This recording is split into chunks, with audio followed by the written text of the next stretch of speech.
Preparations. There are a few things you need to do before you start making exercises.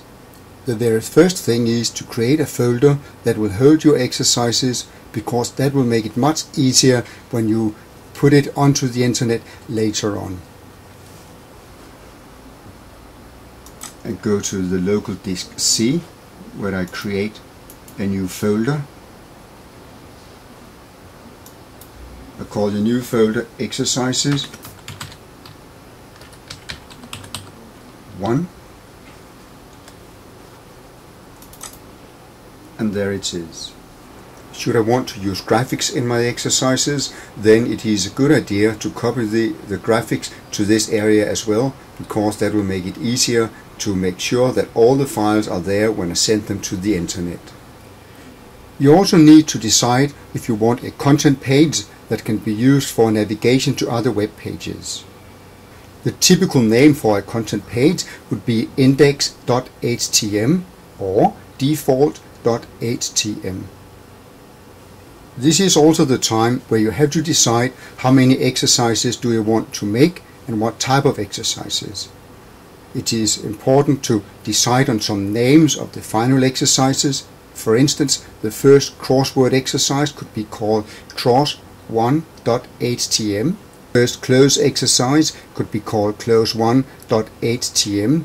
The reason why it's important to decide on these names is that you would want to link from one exercise to the next exercise, and also you would be able to link back again. I plan to make 5 HTML pages or web pages for the content folder called Exercises 1. The main page will be a navigation page that will link to the text and exercises. The name of that one will be index.htm. The reason for choosing the name index.htm is that by default most websites will automatically load that page when you go to a folder.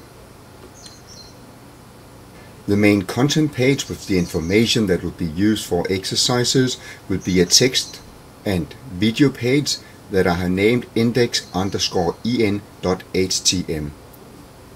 The reason for that name is that it will be a page that will hold video and text, and all the text will word by word be linked to an English online dictionary.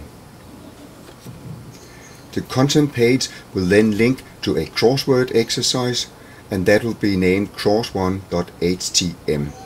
From that page one can press the back arrow and go back to the content page, or it is possible to go to the content page, that is the navigation page.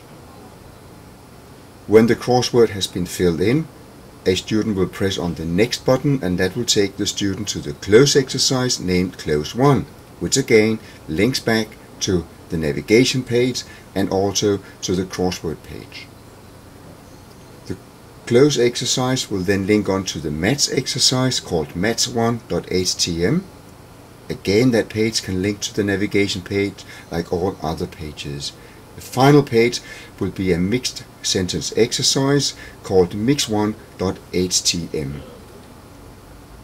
Preparing the content.